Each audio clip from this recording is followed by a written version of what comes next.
The first sound of the day wasn't my alarm.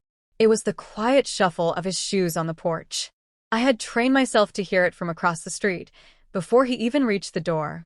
My heart would tighten, my stomach would coil.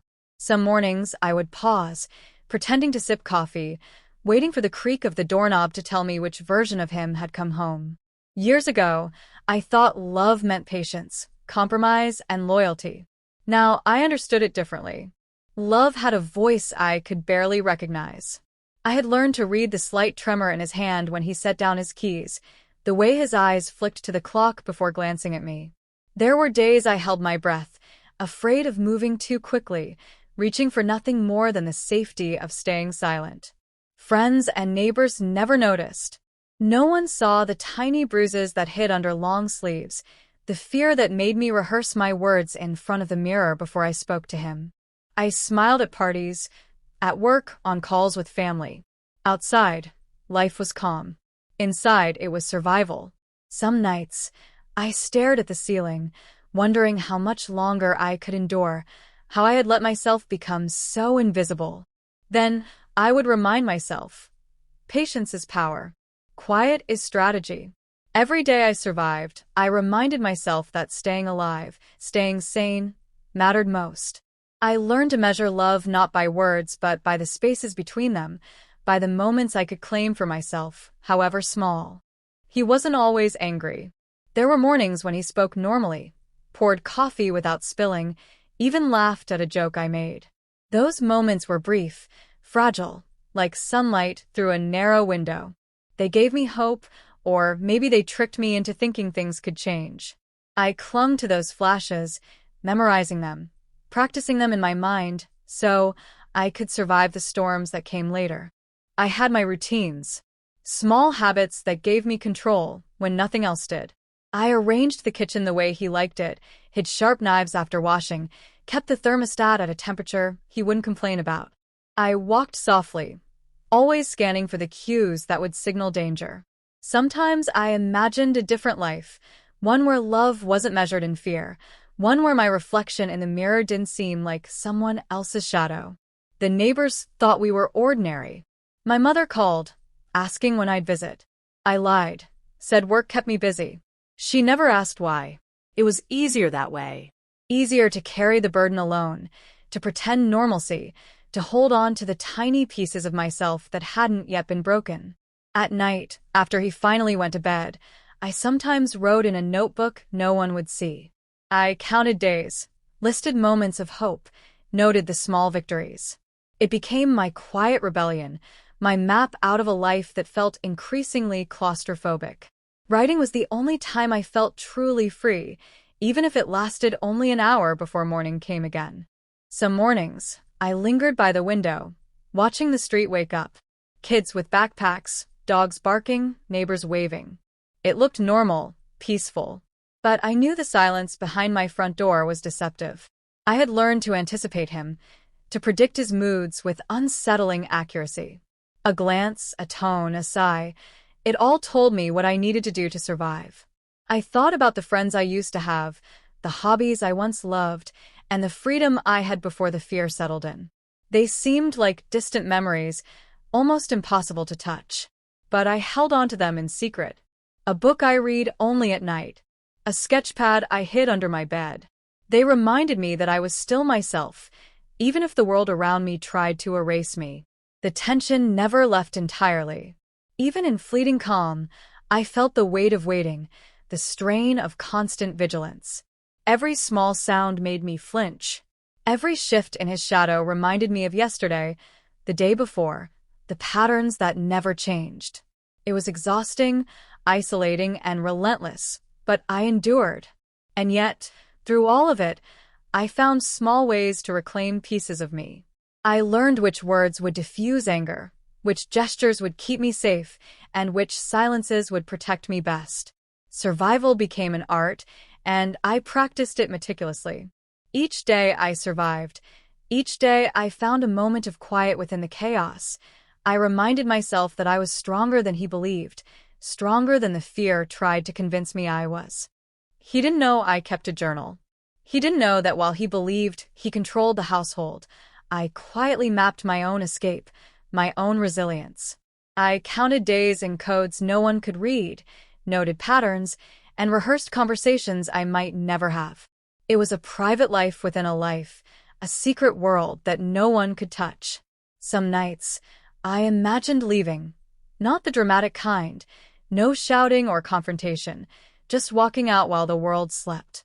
I pictured myself in a small apartment, light pouring through the windows, laughter that wasn't forced, and the freedom to speak without scanning every word for hidden triggers. Those thoughts were dangerous, fragile, and intoxicating. And still I stayed.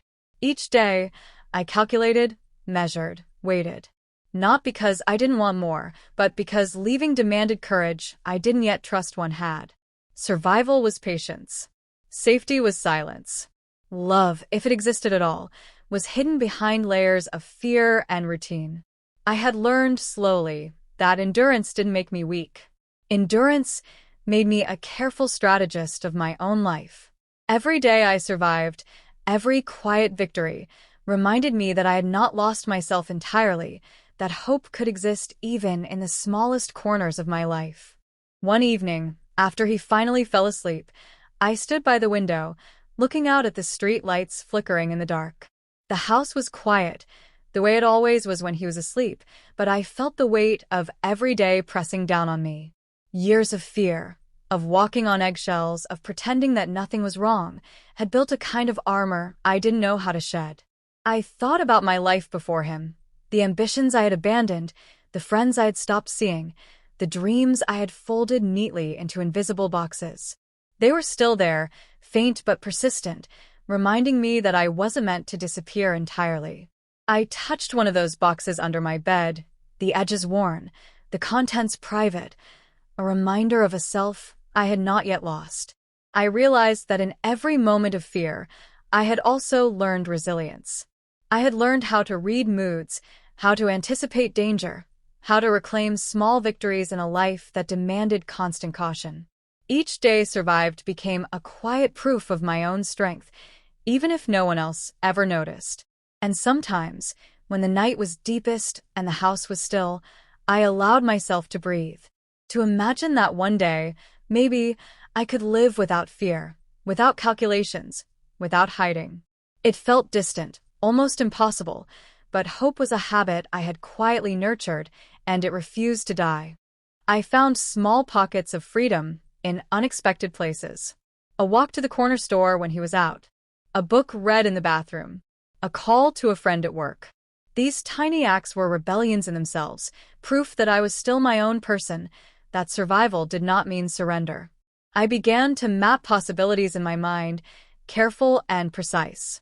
When he raised his voice or slammed a door, I imagined the steps I could take to one day leave, to reclaim the life I had postponed. These thoughts were quiet, strategic, not impulsive, but they reminded me that courage grows slowly, often in hidden moments of reflection. Even in fear, I began to notice a faint, persistent spark, the knowledge that I could endure, that I could plan, that I could survive and maybe even thrive. It was fragile, almost invisible, but it existed. And in that realization, I discovered a kind of power I had never recognized before. Survival had become a training ground for strength, patience, and the courage to reclaim my own life. Weeks turned into months, and with each passing day, I became more attuned to myself.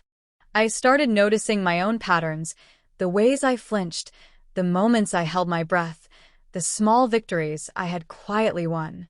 Each survival tactic I had developed was a thread in a growing tapestry of strength, patience, and self-awareness.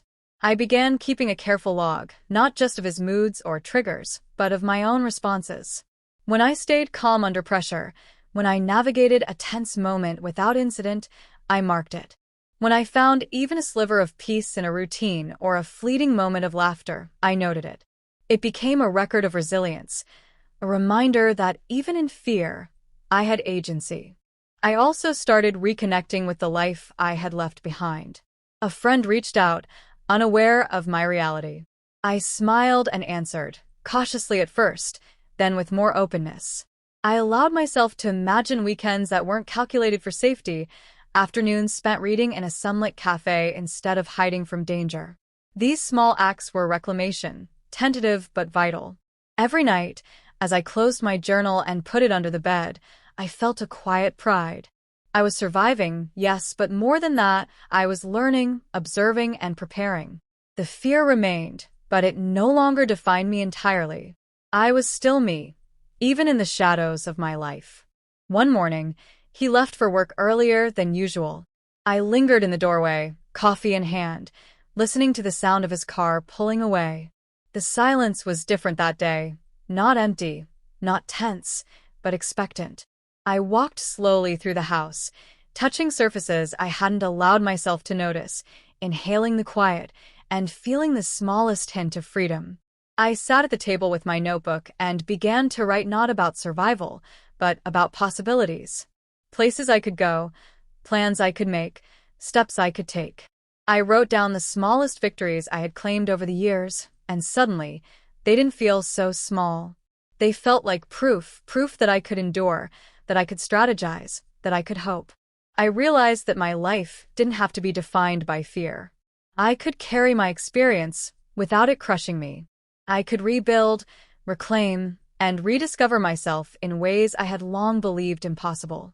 And in that quiet morning light, sipping my coffee, I felt the first real taste of empowerment since this life had begun. The days that followed were still careful, still measured, but they carried a subtle shift. I noticed myself moving with slightly more confidence, speaking with a softer firmness, and no longer calculating every word just to avoid conflict. I still watched his moods, still kept my routines, but now there was a quiet awareness. I was no longer just surviving. I was preparing. I started imagining the future in small increments. A safe place to live, a job that paid me respect, friendships I could nurture without fear. Each scenario was a plan, each thought a tiny act of courage. I realized that the life I had postponed for survival didn't have to remain postponed forever. I could reclaim it piece by piece. Even the smallest victories began to feel like revolutions. Making a decision without fear, speaking a word without hesitation, leaving the house without calculating risk, they were proof that I still existed fully, despite the years spent shrinking myself. And in that realization, I felt a flicker of hope that had been missing for far too long. Each night, I wrote these reflections down. Not as therapy, not as a secret, but as a roadmap for freedom. Each entry reminded me that patience and endurance were not the same as resignation. I was learning the art of reclaiming myself, quietly, deliberately, one day at a time. One evening, I sat by the window, listening to the city hum. Streetlights glimmered, cars passed, and somewhere in the distance, laughter echoed. For the first time in years, I didn't flinch. I didn't anticipate anger, or silence, or judgment. I simply existed, aware that life extended beyond the walls of my house and the weight of fear. I began to speak to myself with kindness, acknowledging every small step I had taken. Every day I had endured, every strategy one had developed, every hidden act of courage. It all mattered. I was still whole, still capable, still worthy. And for the first time, the word freedom felt tangible, not a fantasy. In those quiet hours, I realized that survival wasn't passive. It was a foundation, a training ground for the life I was finally ready to build. And that knowledge, that subtle, quiet power, carried me into the nights and mornings ahead with a sense of hope that had once seemed impossible. Weeks later, I began to act on the plans I had carefully sketched in my mind. I researched apartments, spoke to friends I had distanced myself from, and quietly built the network I would need to leave safely. Every step was deliberate, measured. Not impulsive, not reckless, but full of intention and purpose. The preparation itself became empowering. I realized that the fear I had carried for years could coexist with courage. Each phone call I made, each resource I explored, reminded me that I was no longer entirely trapped by his moods, by the routines of fear, or by the habits I had built to survive.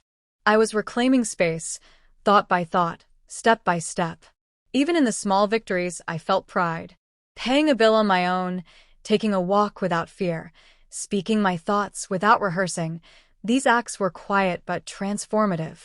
They reminded me that life didn't have to be controlled by someone else's temper, that I could exist fully within myself, even while the world outside remained unchanged. And as the nights grew longer, I began to notice something unexpected, a sense of calm that wasn't complacent. It was the calm of preparation, of strategy, of knowing that the life I wanted was possible, even if it hadn't arrived yet. For the first time, I felt like I was moving toward freedom instead of merely surviving. One afternoon, I found myself smiling at a small absurdity, a bird flitting clumsily across the sidewalk, and realized I hadn't laughed like that in years. The sound of my own voice, quiet but genuine, startled me. I understood then that moments of joy didn't need to wait for perfect circumstances. They could exist even amid fear, as proof that life could be claimed in fragments. I began keeping a small journal of these moments, a record not of pain or fear, but of resilience, subtle victories, and glimpses of freedom. It became a map, a reminder that even in a house shadowed by anger, I could still find light, plan for tomorrow, and nurture the parts of myself that had remained hidden for too long. By the time night fell, I had mapped several escape routes in my mind, visualized conversations, and mentally rehearsed leaving. The fear was still there, persistent, but no longer paralyzing. It had become an element to navigate, not a cage. And for the first time in years, I felt the faint but undeniable taste of control over my own life. The next few weeks were a balance of patience and quiet action. I moved through the house with the same careful steps I had for years, but now every movement had intention beyond mere survival. I made calls, visited potential apartments in secret, and quietly rebuilt connections with people I had drifted from. Each action felt like a reclaiming of self I had almost forgotten existed. I learned that fear could coexist with hope. Planning, preparing, imagining freedom, it didn't mean I was naive. It meant I was strong. I was deliberate. And every small decision I made reinforced that strength. Cooking a meal for myself without anticipating anger, choosing what to wear without rehearsal, even deciding to read a book in daylight. These were small, radical acts of liberation. I began to feel the boundaries of my life expand.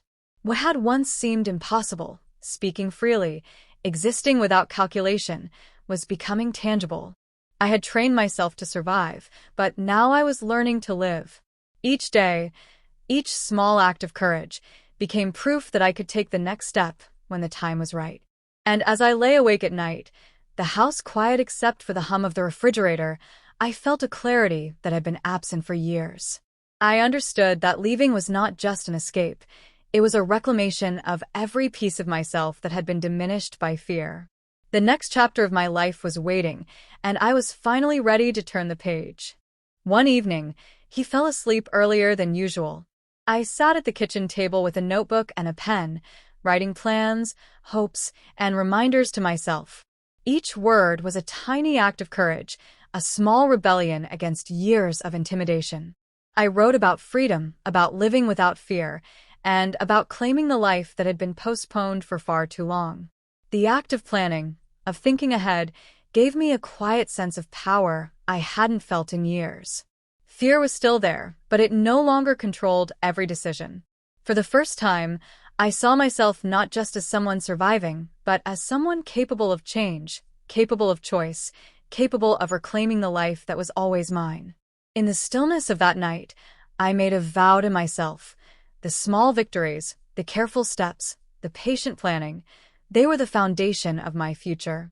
And one day soon, when the timing was right, I would walk out that door, not as a victim, not as a shadow of myself, but as the woman I had always been meant to be. Weeks became months, and with every passing day, my confidence grew. I began leaving small notes for myself, reminders of courage, logs of victories, lists of potential apartments, phone numbers of friends I could trust. Each note was a silent promise. I was preparing to reclaim my life, step by careful step. I still moved quietly in the house, still watched for signs, still measured words, but the fear had begun to lose its grip. Where once I flinched at every sound, I now paused, acknowledged it, and continued with purpose. The strategies that had kept me safe were now tools for freedom. Even the smallest victories began to feel monumental.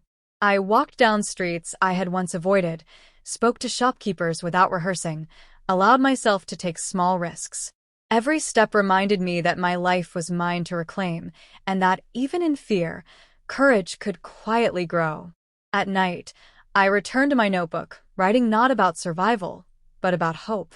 I imagined sunlight flooding a new apartment, laughter shared freely, meals cooked without tension, mornings greeted without dread. It felt distant, but tangible, a life I could reach, if I stayed patient, deliberate, and persistent.